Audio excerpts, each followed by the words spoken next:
The Sphinx is an equinoctial marker. I mean, it's 270 feet long and 70 feet high, and it's looking directly at the rising sun on the equinox. The body of the Sphinx, and therefore the original statue, had to go back to pre-Sahara times. Picture a limestone giant, buried to its shoulders in sand for most of recorded history, that just got put back on trial, not by archaeologists with brushes and permits, but by an artificial intelligence reading 3 decades of arguments nobody had managed to settle. No new excavation happened. No chamber was opened. No block was moved. A researcher simply fed Grok, the AI system built by Elon Musk's company xAI, a mountain of existing data on the Great Sphinx of Giza, laser scans, erosion studies, seismic surveys, paleoclimate records, and asked it to weigh the evidence without taking sides. What came back was not a wild new theory. It was an old, unresolved argument, dressed in fresh numbers, standing up again in public. To understand why that matters, you have to start with what almost everyone agrees on. The Sphinx sits on the Giza Plateau, roughly 73 meters long and 20 meters tall at the head, carved with the body of a reclining lion and the face of a man in royal headdress. Unlike the pyramids beside it, the Sphinx was not built up from blocks. It was cut downward, out of the living bedrock, when ancient workers carved a horseshoe-shaped trench around a central mass of stone and then shaped that isolated block into a lion. The statue faces almost precisely due east, toward the point where the sun rises on the spring equinox. That alignment is not disputed by anyone in this story. What is disputed is when the carving happened, and that question has never been settled by an inscription, because there isn't one. No dedication text, no builder's name, no foundation deposit naming a pharaoh has ever been found on the monument itself. The earliest surviving reference to it is a granite stela erected more than 1,000 years after the Sphinx is conventionally said to have been built, describing a young prince falling asleep beside a colossus that was already ancient and already half swallowed by sand. That gap in the written record is where this argument has always lived, and it was a geologist, not an Egyptologist, who first forced the profession to stare directly into it. In 1990, Robert Schoch, a Boston University geologist trained in the weathering behavior of sedimentary rock, was invited to Giza by independent researcher John Anthony West, who had long argued that the monument's surface looked wrong for its assigned age. Schoch expected to confirm the standard chronology and go home. Instead, he stood in the Sphinx enclosure and found something that did not match what wind and blowing sand are supposed to do to limestone over 4,500 years.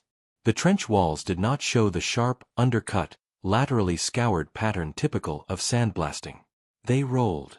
Soft layers were cut back deep into shadow, hard layers stood proud in relief, and running down the face were rounded, smooth-lipped vertical channels, some deep enough to lay an arm inside, widening as they descended toward the floor. Schoch's conclusion was that this profile matched precipitation, not desert wind. Rain, falling and running downward over a very long span of time, dissolving the softer bands of limestone while the harder bands resisted. He compared the enclosure walls to nearby tombs cut into the same rock formation and securely dated to the same dynasty, and found a strikingly different weathering signature between them, sharper and flatter on the tombs, deeply rolled and rounded on the Sphinx. Schoch was careful about the mechanism itself, because the argument only works if the erosion pattern genuinely can't be explained by wind. Aeolian abrasion, the geological term for sand-driven wind erosion, has a recognizable fingerprint. It concentrates low, near the ground, where sand is actually carried and bounced by the wind, and it produces directional scouring and undercutting that sharpens edges rather than rounding them. Salt crystallization, the other obvious candidate, produces something different again, pitting, flaking, and honeycomb-like cavities rather than smooth channeling. Schoch's contention was that what he found in the enclosure matched neither of those signatures. It matched the specific, well-documented behavior of water running down a vertical face over an extended period, exploiting natural joints and fractures in the rock and dissolving calcium carbonate as it descended, deepening over time while the harder mineral bands resisted and stood out in relief. Schoch did not work alone. Houston-based seismologist Thomas Dobecki ran seismic refraction surveys across the enclosure floor to measure how deeply the underlying bedrock had been softened by weathering, and found a deeper weathered zone along the older front and side walls than along the rear section, which is generally understood to have been carved later. In 1991, Schoch presented this case at the annual meeting of the Geological Society of America, a mainstream professional body, and a number of geologists in attendance reportedly agreed that the erosion profile looked consistent with rainfall rather than wind. That single technical claim, if correct, carries an enormous consequence, because Giza today receives only 2 to 3 centimeters of rainfall a year, and by the time of ancient Egypt's Old Kingdom, the region had already crossed firmly into aridity. Sustained rainfall heavy enough to carve those channels simply does not belong to that period. It belongs further back, to what climate scientists call the African humid period, a stretch running roughly from 11,000 to 5,000 years ago, when monsoon rains pushed much further north than they do today, and large parts of what is now the Sahara held lakes, rivers, grassland, and the wildlife recorded in surviving rock art. If the Sphinx's erosion was carved by that rainfall, the monument would have to predate the Fourth Dynasty pharaoh Khafre, traditionally credited with commissioning it, by thousands of years. Schoch, cautious by nature, proposed a construction window somewhere between roughly 7,000 and 5,000 BCE. West, and later author Graham Hancock, pushed the date much further back, toward the end of the last ice age, near 10,500 BCE. The response from mainstream Egyptology was immediate and, on its own terms, well-reasoned. Geologist James Harrell argued that wet sand, banked against the monument during the many centuries it lay partially buried, could chemically weather the softer limestone bands and produce a similar rolling profile without requiring any change in climate at all.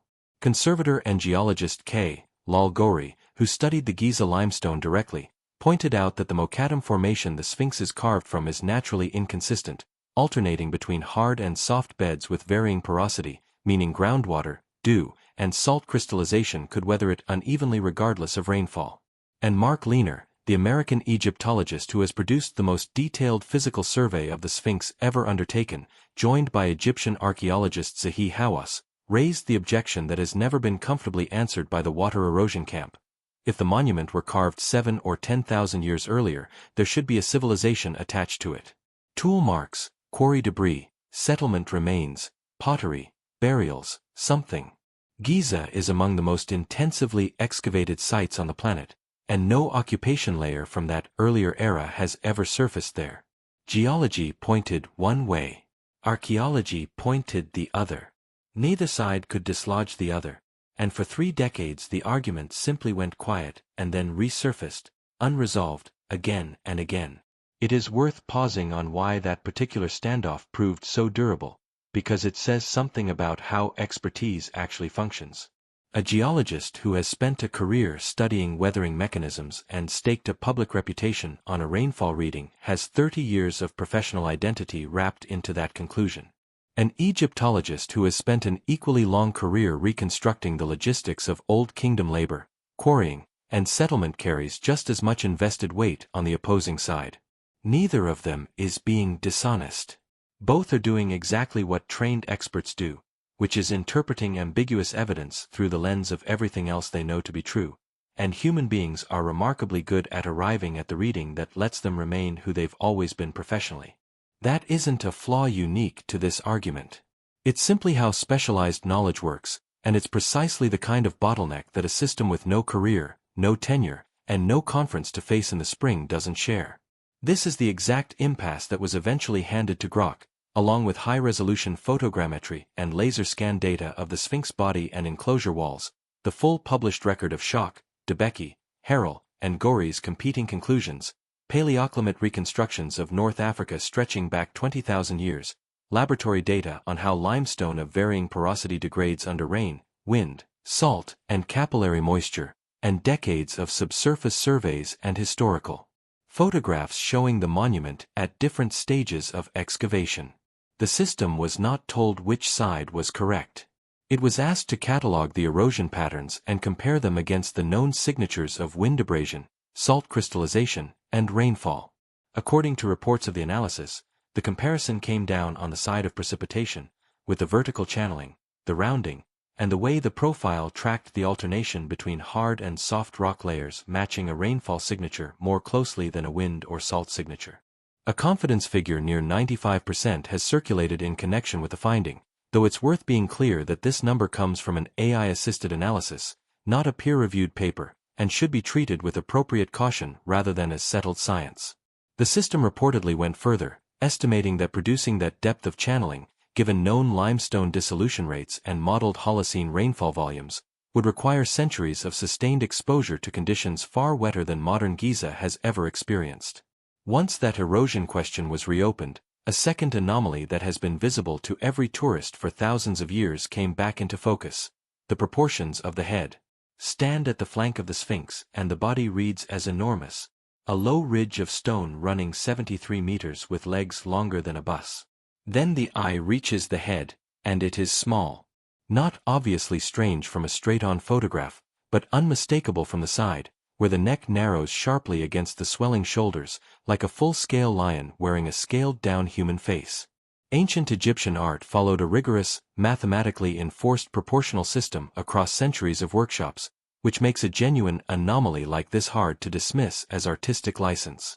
When the head's volume, width, and height were measured against body proportions typical of other Egyptian Sphinx sculptures, the Giza head reportedly comes out smaller than the proportional canon would predict for a monument carved as a single, unified design. Layered onto that is a weathering contrast. The body and enclosure walls carry the deep rolling erosion associated with water, while the head and neck show a drier pattern more consistent with wind, sand, and thermal cycling. The conservative explanation is straightforward. The head stood exposed to open sky for far longer than the body, which spent most of its history buried in protective sand up to the shoulders, so of course the two surfaces weathered differently. The more provocative explanation, argued for decades by West, Schoch, and independently by researcher Colin Reeder, is that the head visible today isn't the original. That a larger, more heavily weathered head, quite possibly a lion's head, was cut down and reshaped into a human face by a later dynastic ruler determined to claim the monument as his own. Stone, after all, can only be removed, never added back, so a demonstrably undersized head is at minimum a real puzzle even if it isn't proof of anything. From there the analysis moved into the sky, because the Sphinx's eastward gaze invites an obvious follow-up question. Was it built to face a particular point in time, not just a direction? Earth's slow axial wobble, completing one full cycle roughly every 25,800 years, means the constellation sitting on the horizon at equinox dawn shifts gradually across the ages. Run that cycle backward far enough, to around 10,500 BCE, and the constellation rising at the Sphinx's equinox horizon is Leo. This is the foundation of the so-called Age of Leo hypothesis, developed by researcher Robert Bauval, building on his earlier work correlating the layout of the Giza pyramids with the constellation Orion, and popularized further by Graham Hancock. The astronomy behind it isn't controversial. Precession is a solved problem in celestial mechanics, and anyone with planetarium software can confirm that Leo did rise there in that era.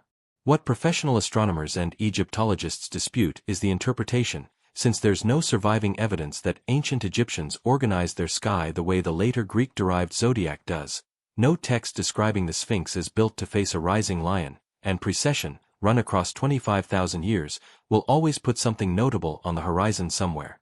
Grok's analysis reportedly flagged one more detail worth noting rather than proving: an alignment between the equinox sunrise line and the orientation of a subsurface geophysical anomaly reported near the monument's pause in earlier radar and seismic surveys.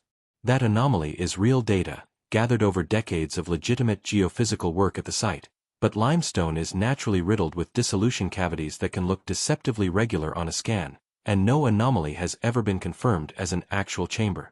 The only way to resolve it is an excavation permit and a drill, and that permission has never been granted for this purpose.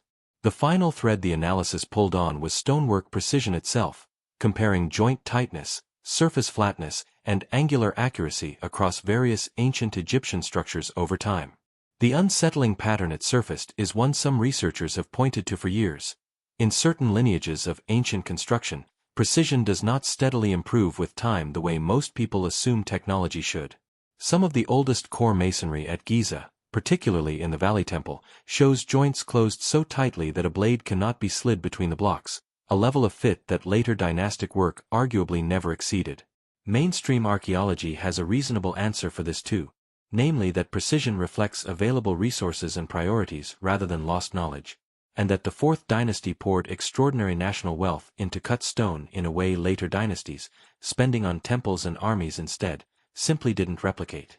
Still, the observation is measurable and testable in a way most of this debate isn't, which is precisely why it keeps resurfacing. It's also worth noting that mainstream archaeology has been forced to move its own goalposts before on questions of this kind. The site of Göbekli Tepe in southeastern Turkey, with its carved and deliberately arranged monumental pillars, has been dated to roughly 9,500 BCE, some 6,000 years before Stonehenge, and it was built by hunter-gatherers who, according to the textbooks of a generation ago, weren't supposed to be capable of organizing labor on that scale. Nobody predicted Göbekli Tepe. It simply came out of the ground and rewrote assumptions that had stood for decades. That precedent doesn't prove anything about the Sphinx, but it's the reason researchers on the fringe of this debate keep insisting the map of the ancient past still has blank spaces on it, and that those spaces have occasionally turned out to hold something far larger than anyone expected. So did an artificial intelligence solve the mystery of the Great Sphinx? No, and that distinction matters. Grok excavated nothing. It found no inscription, no chamber, no missing settlement in the sand. Every piece of evidence it worked with had already been measured, scanned, and published by human researchers, in some cases decades earlier, often by the very specialists whose conclusions ended up weighed against one another. What it contributed was the capacity to hold all of that material at once, without institutional stake, professional reputation, or personal history riding on the outcome, and to compare patterns that no single specialist typically reads in full. That is a genuinely useful contribution, and a strictly limited one. An AI model doesn't know what happened 12,000 years ago. It weighs the data it's given against the assumptions already built into it, and different inputs will move its conclusions. The mainstream position hasn't moved either, and most Egyptologists and archaeologists continue to date the Sphinx to Khafre's reign, standing on genuinely strong evidence. Settlement excavations, temple construction geology, the architectural coherence of the entire plateau, and the simple absence of any earlier civilization in the archaeological record anywhere near Giza. The rain erosion theory, the undersized head, the Leo alignment, and the subsurface anomalies remain contested interpretations, not established facts. What has changed is not the evidence. It's the volume. A question that professional caution had allowed to go quiet is being asked out loud again, by people outside both camps, using a tool that didn't exist the last time this argument was fully live. The Sphinx has kept its face turned toward the sunrise for at least 4,500 years, quite possibly longer, and it has outlasted every dynasty that claimed it, every scholar who tried to explain it, and every dispute written about it so far. It will very likely outlast this one too. Somewhere between the desert wind and the weathered stone, an old question got handed to a new kind of listener, and for now, the only honest answer is that we still don't fully know what we're looking at. Maybe that's the most human part of this whole story. After everything measured, scanned, and modeled, the oldest monuments still keep a little of their silence.